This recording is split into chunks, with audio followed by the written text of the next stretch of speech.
Bob, thanks for having me. So it's really a pleasure to be here in Kigali. It's my first time actually. So I'm Luc Christiaensen. I'm a lead agriculture economist at the World Bank. And at the moment I'm co-leading a big study on how to leverage, how to use the agri-food system better for the jobs challenge that Africa faces.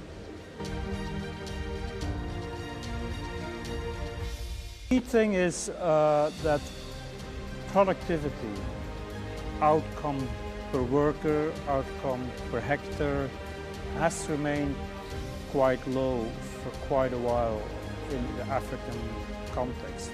And that has to increase, that has to improve. And so that's the biggest challenge in front of us. Now, on top of that, that has to be done in a way that no longer erodes the soils or does not erode the soils further or does not exploit water use too much. Now there hasn't been so much irrigation, so that's less of an issue. But it has to be done in a sustainable way, in an environmentally sustainable way. So in a way, that's adding another challenge. So it's a transformation which has to be sustainable, increasing productivity, farmers' incomes, farmers' earnings, in a way that does not exploit natural resource and in a way that's also resilient to climate change, so that adapts to the changing climate. So that's adding challenges. On the upside, there's also a lot of new technology, digital technologies. How can we use digital technologies to facilitate some of the interactions between those who sell fertilizer and the farmers, or the farmers and the buyers, and can we take advantage of the new technologies that are out there? And that's the challenge ahead for us. And this also feeds back then into the jobs challenge. Because if we raise the incomes of the farmers, of many farmers, then basically we improve their jobs. If we raise the incomes of the farmers, we also produce more and can also then create jobs in the agricultural value chains, in food processing, in food trading, in food services, the restaurants. So it's the whole agri-food system that can benefit. And what are the entry points to do that? What are the policy levers we have? So that's the transformation ahead of us. I'd like to begin with making a difference between two broad categories of agricultural products. So on the one hand we have the cereals, the roots and tubers, sort of what we eat, where we get most of our calories from, right? So that's what fills our bellies. And productivity has been very low in these. Productivity meaning output per hectare. To give an example, on average in Africa we are about 1.5 ton per hectare.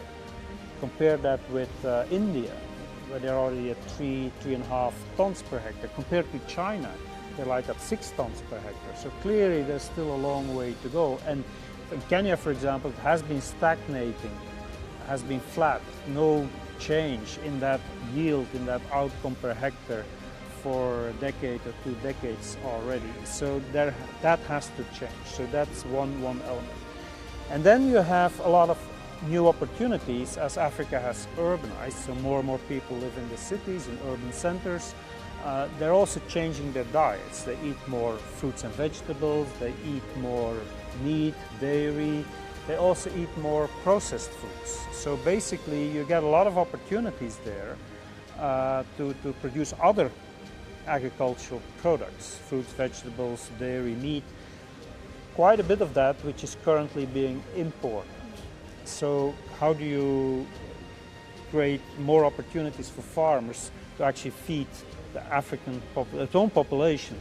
And the beauty of these things is that they have a higher return, they pay more per hectare, and they also require more labor.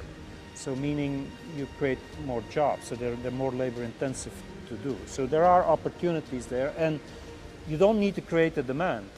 The people want it, the demand is there. It's sort of setting up the supply systems so to make sure that the farmers shift and then also have can feed and transport. So it's the development of the chain. So because if you produce it, you still need to bring it to the market.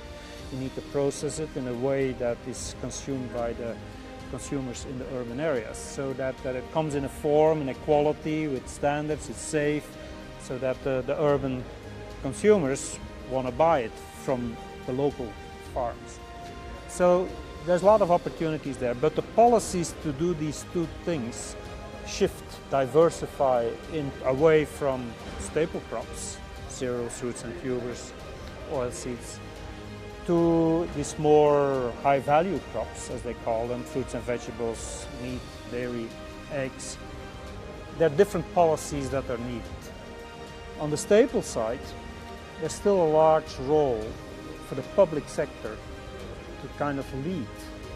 And the reason for that is that the margins tend to be smaller, the profit margins. So the role of public spending and how you spend it is very important in that regard. And you still need to support the farm. So we think about extension. We think about agriculture research, finding better ways of doing it, and then bringing these new ways of doing onto the farm and to make sure that the technology is adopted. So that's still a big agenda. And the private sector tends to be less engaged immediately because the cost of doing that tend to be higher and the profit margins tend to be lower. And yet this is very important for the country, because if there's not enough cereals, not enough maize, not enough rice, then basically it's imported. And if it's imported, then basically the national accounts, they need foreign exchange. And that's sort of, for example, with the Ukraine crisis, we've seen issues there that the food import bill started to balloon. This was a crisis situation. But in a way, a lot of these things could be produced locally and could raise the incomes of the farmers if we get them to adopt and do it in a more productive way. So big role for the public sector, big role also for revisiting how we support that. And it's not just a question of input subsidies. A lot of these input subsidies could also be used in different ways. More what we call public goods, think extension, think agricultural research, think irrigation. Right? So supporting farmers to get more water control, to be more resilient. Think improved seed varieties which are resilient to drought. Right? So a lot of things there, and a big role still for the public sector, but how do you support that in an environment where there's no money? So then you need to use whatever money there is better. It also requires a sustained effort to keep supporting that sector. This is not a question of a couple of years. This is not the question if there is a food price crisis and the import bills go up, we galvanize the attention and do a 1 or 2 year support. No, this requires sustained public support over a decade, 2 decades, as has happened in Asia. On the other side, we have all these new opportunities because the people in the cities want the vegetables, they want the meat, they want the eggs. So the private sector is much more keen and is already engaging in that. And so then the government has more of a facilitating role, making sure there are no tariffs or taxes which sort of prevent, let's say, a cold chain from happening. It could be that import of cold chain infrastructure is highly taxed. So that may not be a good thing to do to make sure that you get a cold chain. When you say a cold chain, that means some of these goods need to be refrigerated during transport from the farm to the meat, from the farm to the customer, to the shop. So you need to build that. Private sector is interested, but there shouldn't be policies which really stand in the way. And you look at that from value chain to value chain, crop by crop, so each crop have typically particular rules and regulations which may stand a bit in the way. So it's more of a supporting role that the public sector takes, so bringing the different actors together, the private sector, what are your constraints to get the avocados out of the country, what are your constraints to get the vegetables to the city, as well as the producers, and sort of see together what the public sector can do to support that. One element within that, and the World Bank is also moving in that direction, is what they call de-risking. So some of these private sectors, these are often risky businesses because the production comes at a certain point in time, and then you have like another so many months that there's nothing, so you either need to store it or it fluctuates. So, and yet if you're a processor, you need to turn your machine. If you can only turn it for 2 months, then what is happening sitting idle there? So you want it to turn all the time as much as you can. So the agri-businesses they face a risky environment, and that's why the banks often don't want to lend. So there are ways to kind of take some of the risk of that lending off the back of the farmer, and if the public sector or aid support that, so what they call de-risking. So there's another role for that, and then that can bring in more private investment and then can help develop the chains. So, and the farmer can then, if the farmer has a market for the vegetables, they will produce. But we need to make sure that they're connected, and so these elements, the traders, the processors, that they are operating in the chain. So 2 tracks, different role for public and private sector, but lots of opportunities.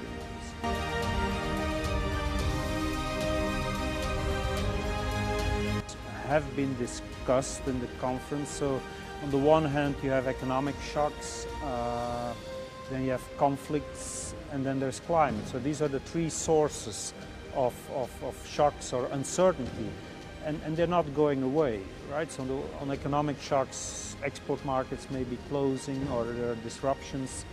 On climate, I don't think we need to elaborate on that. We know that's happening, both sort of in a slow, so that where you can produce what is slowly changing, so you need to adapt to that, as well as the big fluctuations, more flooding, more droughts, so you get more frequent occurrence with higher severity, so that's well known. And then there is conflict, either conflict outside like Ukraine war affecting the food prices, so through the global channels, as well as inside the continent as well. So this is a very risky environment to deal with. And agribusiness and agriculture, as I was already saying, given that a lot of it is rain-fed, is already risky because of the climate change itself. So what the World Bank is doing, they are actually launching re-engaging, not but strengthening, increasing the engagement with agriculture and supporting the agriculture sector. So the World Bank is setting the jobs challenge as the top priority. Everything what we support has to contribute to better jobs, to more and better jobs for the people. So that means generating new jobs, that means increasing the earnings in the jobs. So, and the agriculture sector obviously is an important part of that. Globally, across the world, 1/3 of the workforce of people who work are engaged in the agri-food system, either on the farm or in the agricultural chain. In low-income countries, that increases to 2/3 of the population, and many of these jobs are low-paying jobs. That doesn't mean that everybody has to get out of it. You can also try to increase the income of the farmers, and that sort of comes back to your first question, where the productivity increase is an important part of the agenda.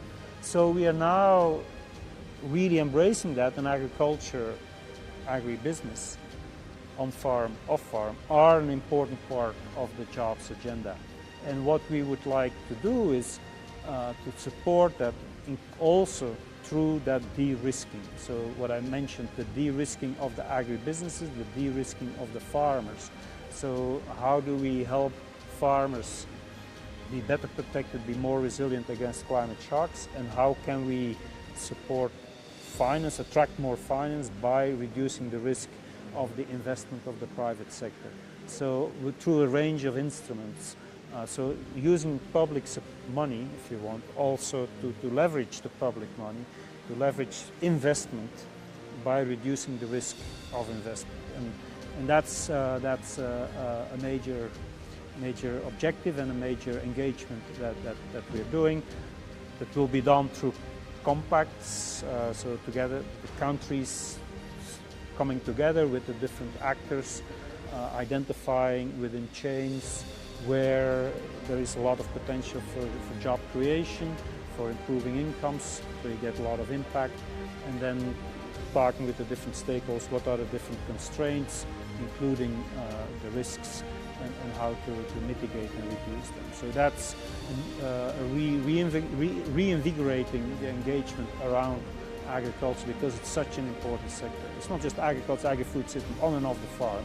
And maybe one newer element in this is also trying to increase farmer income by helping the agri-businesses to develop, so that the farmer has a market, that the farmer actually can get better access to inputs, can get better access to finance. So it's directly on the farm, but also engaging with the agribusiness. Thanks a lot. ANAPRI, advancing Africa's agriculture through policy research and influence.